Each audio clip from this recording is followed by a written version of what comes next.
मिठाई तो हर बार मीठी बनती है, मिठाई तो हर बार मीठी बनती है।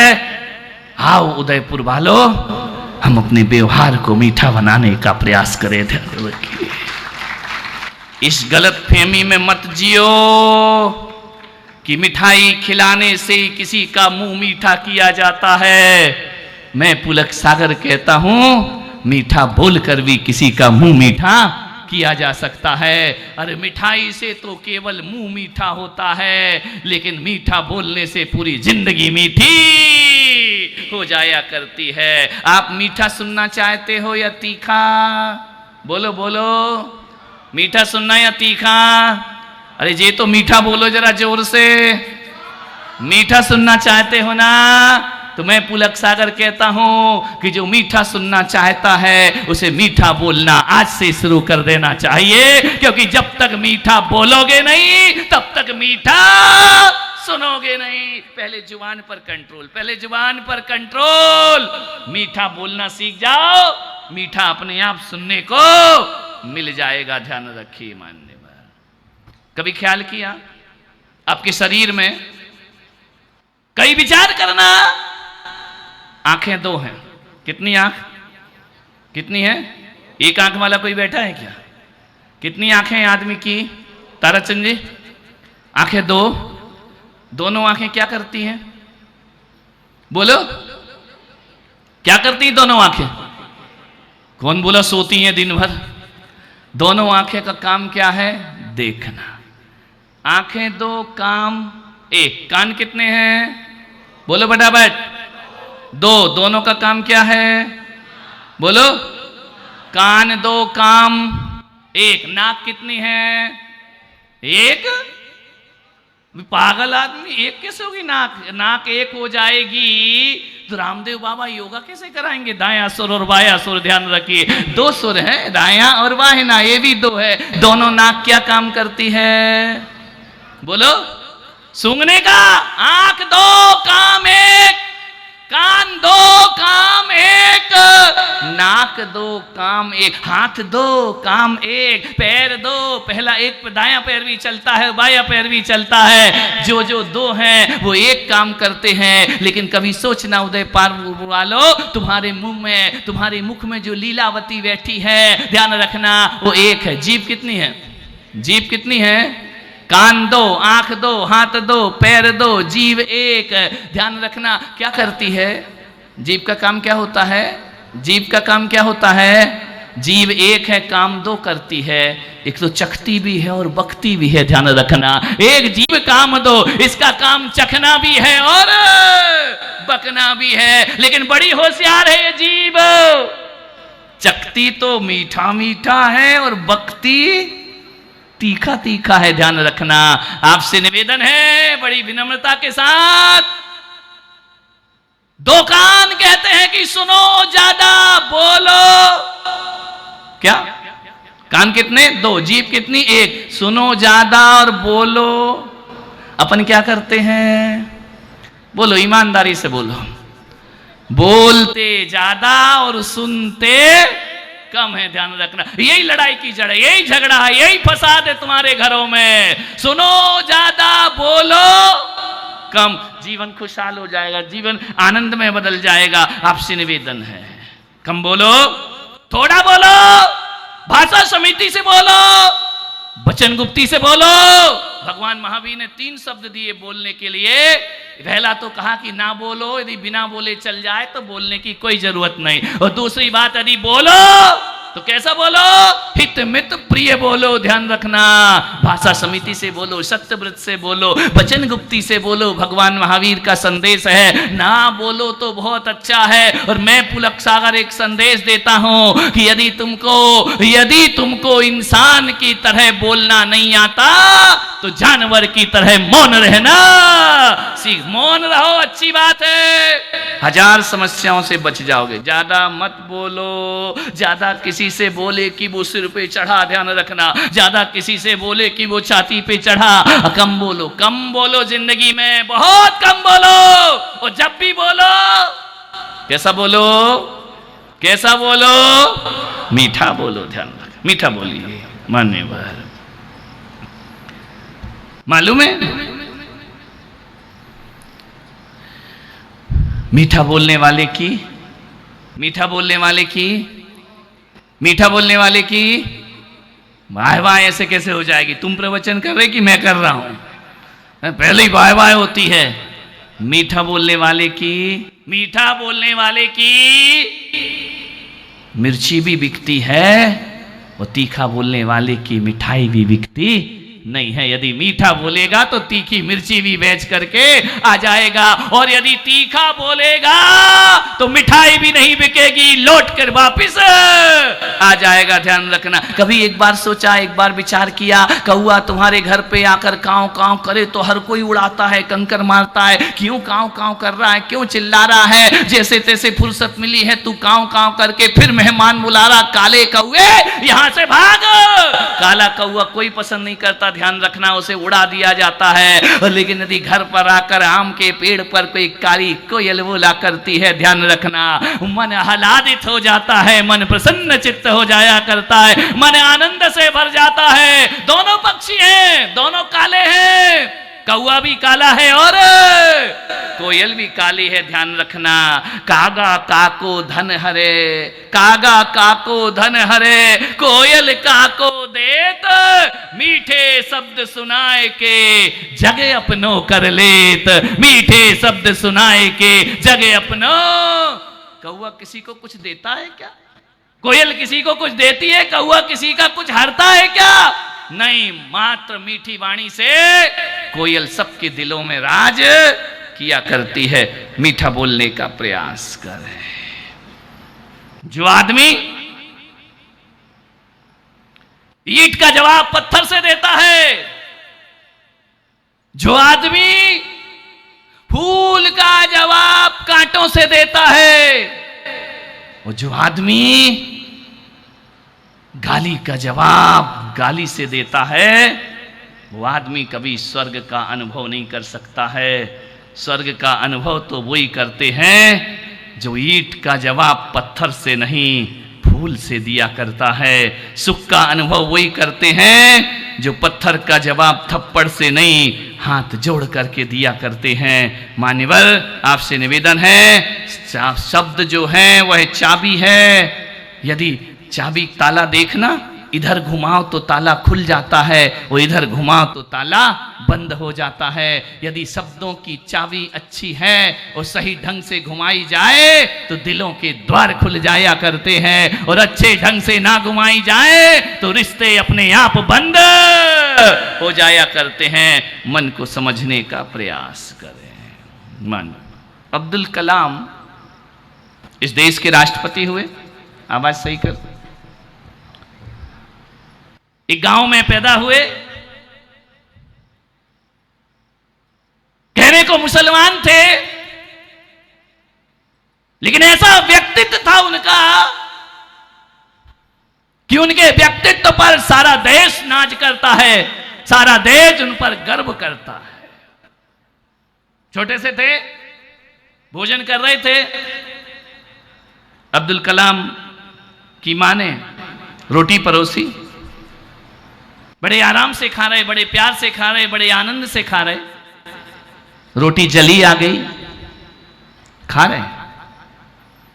मां ने देखा कि रोटी जल गई, तो मां ने कहा कि अब्दुल मुझे माफ कर, रोटी जल गई मेरे से। उसने कहा नहीं मां, मैं हकीकत बताऊं? तो बोले हाँ बोलो। पिताजी भी बाजू में भोजन कर रहे थे। उन्होंने कहा कि मां मुझे जली रोटी बहुत अच्छी लगती है। जली रोटी का जो स्वाद है, जली रोटी में जो सौंधापन है, जली रोटी का आनंद ही कुछ और है। मुझे जली रोटी बहुत अच्छी लगती है। मां अंदर चली गई। पिता ने पूछा क्यों रे, सही बता, तुझे जली रोटी अच्छी लगती है या नहीं लगती है? उसने कहा पिताजी जली रोटी खा लूंगा तो मेरा कुछ नहीं बिगड़ जाएगा, लेकिन जले शब्द बोल दूंगा तो मां का हृदय छलनी हो जाएगा। मुझे मालूम है कि जली रोटी मुझे अच्छी नहीं लगती है, लेकिन यदि जले हुए शब्द बोल देता तो आज मेरी मां दुखी हो जाती, मेरी मां के जीवन में पीड़ा होती, दर्द होती। पिताजी, जिसकी मां जली रोटी पर बेटे से क्षमा मांगती हो तो उस बेटे का फर्ज है कि मां की रोटी जली चल जाए लेकिन किसी का हृदय जलना नहीं चाहिए। मीठी बात, मीठी बात। मान्यवर, आपसे निवेदन है, ये जले हुए शब्द कील की तरह चुभते सीने में। यदि कह देता मां ये क्या बनाया है, कुछ भी नहीं बिगड़ गया, मेरी जली रोटी खा ली तो, लेकिन जले शब्द बोलता तो मेरी मां का जीवन दुखी हो जाता। ध्यान रखना, जिन घरों में ऐसे मां बेटे होते हैं, मैं पुलक सागर कहता हूं उस घर में स्वर्ग का निर्माण हो जाया करता है। ध्यान रखना। एक नाम आपने सुना होगा, थॉमस अल्वा एडिसन, एक साइंटिस्ट हुआ। क्या किया उसने? क्या किया उसने? ये जो दिख रहा है ना, सिर पे लटक रहा है, यदि वो नहीं होते तो ये नहीं होता। ध्यान रखना। स्कूल गए, पढ़ने लिखने में वीक थे, होशियार नहीं थे, इंटेलिजेंट नहीं थे। क्लास टीचर ने एक पत्र लिखा उसकी मां के नाम कि आदरणीय माता जी, हम आपसे निवेदन करते हैं कि इस बच्चे में वक्त बर्बाद मत करो। ये लड़का नहीं पढ़ सकता जिंदगी में, ये इतना मंद बुद्धि है, इसे हम पढ़ाने में असमर्थ हैं। इसके कारण क्लासरूम के बहुत से बच्चे पिछड़ जाएंगे। हमारा आपसे निवेदन है, इस बच्चे को घर पर ही पढ़ाओ, यहां भेजने की कल से कोई जरूरत नहीं, कोई दूसरा स्कूल इसके लिए खोजो। पत्र लेकर के बच्चा घर पे पहुंचा, मां के हाथ में पत्र थमाया। मां ने जैसे ही पत्र पढ़ा उसकी आंखें भर आई, छल छला गई। उसने अपने आंसुओं को पोंछा। थॉमस अल्वा एडिसन ने कहा कि मां क्या हुआ, ऐसा क्या लिखा है इस पत्र में? बोले बेटा आप रो क्यों रही हो? उसने कहा बेटा खुशी से मेरे आंखों में आंसू भर गए। बोले क्या लिखा है मां इसमें? इतना बुद्धिहीन था बालक की पढ़ भी नहीं पाता था। उसने कहा मां बताओ इसमें क्या लिखा है? बोले बेटा इसमें ये लिखा है कि मां तुम्हारा बेटा इतना इंटेलिजेंट है, इतना होशियार है, इतना बुद्धिमान है कि उसके लेवल के आगे हमारा स्कूल हल्का पड़ता है। हम चाहते हैं इस बच्चे की शिक्षा घर पर होना चाहिए, इसे घर में पढ़ाओ, स्कूल इसके लेवल का नहीं। बच्चा बड़ा खुश हुआ, मैं इतना इंटेलिजेंट, बच्चे तो बच्चे, इतना बुद्धिमान। मां ने कहा कल से स्कूल नहीं जाएगा, घर में ही पढ़ाई करेगा, घर में ही अध्ययन करेगा। वो घर में पढ़ाई करता है, मां से पढ़ता है, पिता से पढ़ता है, कोई शिक्षक उसे आके पढ़ाता है, उसका स्कूल जाना बंद हो गया।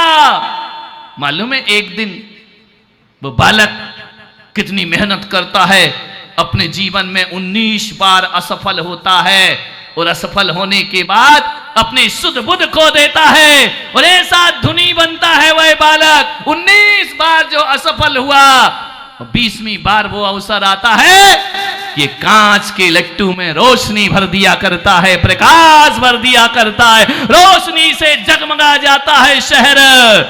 आज अल्वा एडिसन ना होते तो आज भी हमारा देश वही लालटेन का देश बना होता। ध्यान रखिए, उसने पढ़ा लिखा घर में।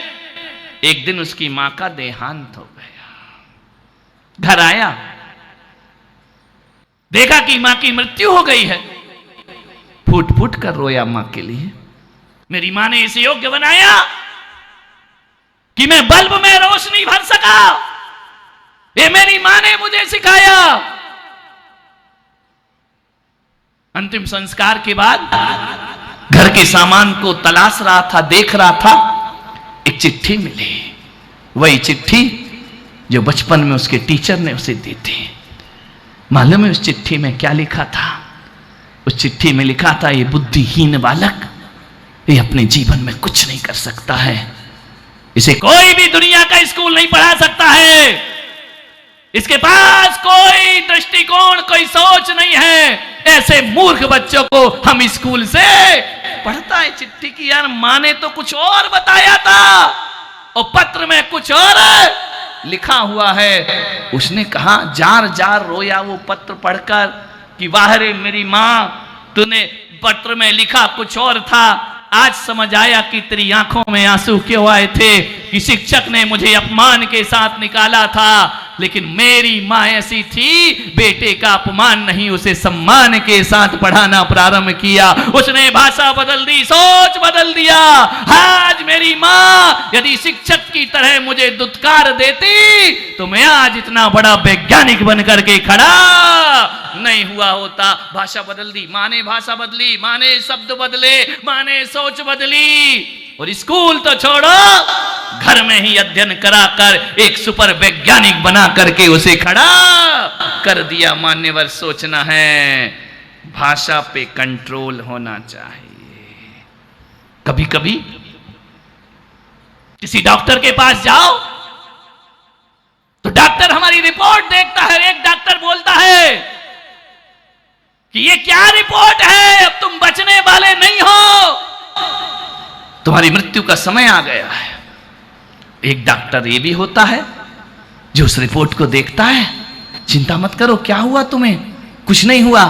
किस डॉक्टर ने बोला कि तुम मरने वाले हो, अभी तुम कोई मरने वाले नहीं हो। ध्यान रखिए, आनंद के साथ मौज के साथ जियो, कोई मृत्यु तुम्हारे पास आने वाली नहीं है। रिपोर्ट वही है, डॉक्टर दो हैं।